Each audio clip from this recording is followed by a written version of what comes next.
Cartoons have been around forever, from Steamboat Willie to Powerpuff Girls to more recently Gravity Falls. There have been all sorts of cartoons for everyone, to the good to the bad ones. Targeted for kids, some targeted for adults. Cartoons have always been incredible with their animation and writing and pretty fun. But why are some so amazing, especially recently?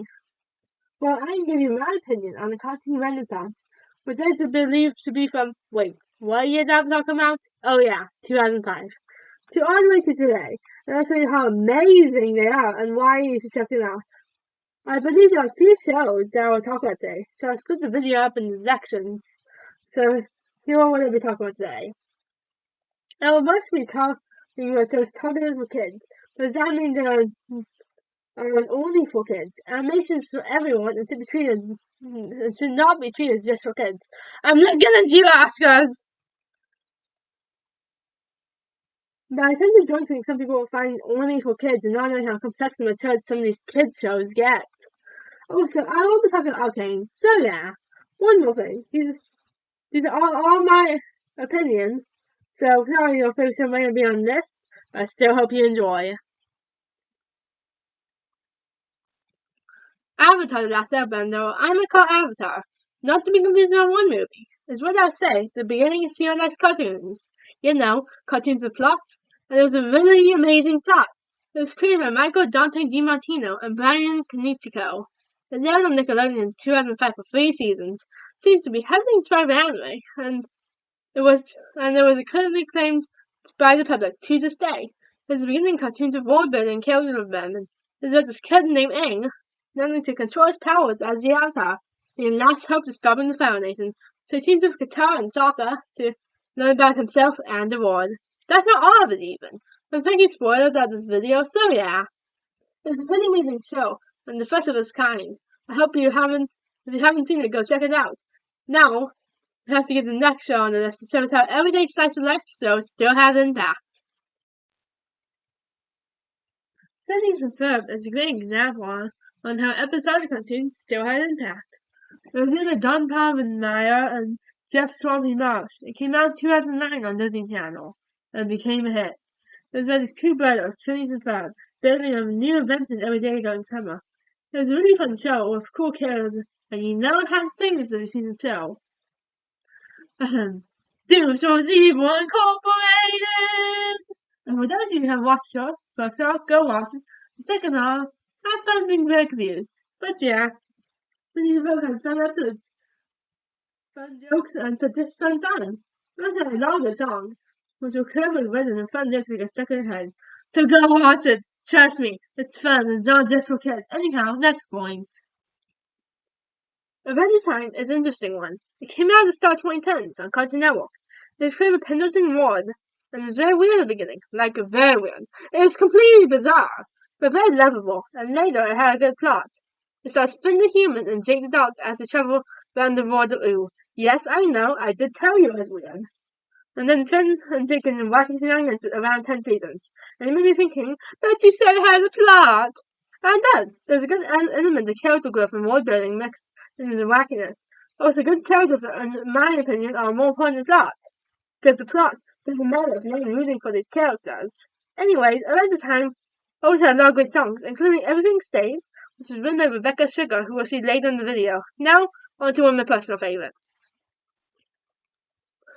Gravity Falls builds up on characters and world building, and adds a whole lot of mystery, and makes it amazing. It came out in 2012 on Disney Channel. It was created by Alex Hurst. Something interesting about the show is that it only lasted for 2 seasons, but it's still good. Some shows drag on for more episodes they have, and Gravity Falls makes sure it never drags on, so that's good. This show is about 2 twins, Zip and Mabel, going to their great uncle's house during summer, while uncovering mysteries of Gravity Falls, and mysteries there are, oh my god. So hard not to spoil, but it's so good, watch it now, please, I beg of you. It's so good. When the show is around, there's like an event, which you participate in. There's like secret codes in each episode. The community was really dedicated in solving these codes. It's really interesting how many details Alex sucks in. You always want to be looking in the background and theorizing. It is just so good. Next point, please. First, I gotta cover that all these shows have flaws, and a lot of people point to see Reverse as a bad show. As they do in the Angle people's opinions saying, why did you put the show on the list? It's terrible, blah blah blah. Let us remind you, this is my opinion, and I think it's really awesome. Anyway, this show came out in 2015, and was created by Rebecca Sugar, who previously worked on Adventure Time. There's this boy who's half human, half alien gem thing, and this was gem caretakers. It's a really amazing adventure and has some good LGBTQ plus moments. Also, a lot of good songs, like a lot of shows on this so far. It has some really good characters. Paradigm, anyone? I don't want to spoil it though, but just watch it and form your own opinions. And yeah, now it's time for another show. She-Ra is the first show on this list, so it's not released on cable or anything. It was released on Netflix in 2018, and it's a way to see how Netflix really worked well for the show. The show wants you to watch a week, then miss a week, and be like, why is this happening? What's going on? Why is Catcher so hot? Instead, you have all the episodes to watch in order. It's created with Noelle Stevenson, and there's a reboot of 80s show that was sort of like a glorified toy commercial. Luckily, the reboot is not like that. Anywho, the show is about a girl who ends up changing sides of a war between good guys, Pagara Card, and the Horde. This giant evil empire, who has her childhood friend Casper still working on that side. It's a really great show with even more LGBTQ plus moments, and I'm all for that, so go watch it. Now, on to my favorite out of all these shows. Not one, but two shows I will talk about. These are the first shows that are still airing to this day, except Amphibia with the entertainment writing the segment. No! Here's the side. These shows take a Guy Fawkes and level it to the max, with own twists to make it different from each other. Amphibia came out in 2019, was created by Matt Barley, a Guy Fawkes movie, and it's about a girl who ends up in Nan Fox trying to get her back home. Well, Our House is created by Dane Terrace, another Guy Fawkes movie. It's like just both demons. But they still are different from each other. They take their stories in their own directions. I'm very excited to see what happens next in shows, because they're still airing. At least Our House. Why does Amphibia have to end? But sadly, Our House is not got 3 seasons. It was cancelled by the mouse to only give her 3 45-minute specials. As much as I love Disney for the shows and movies, so it's gonna pick up the mouse and drop it off a cliff. Mwah! Mickey is a fictional character? Whatever. Now on to that show.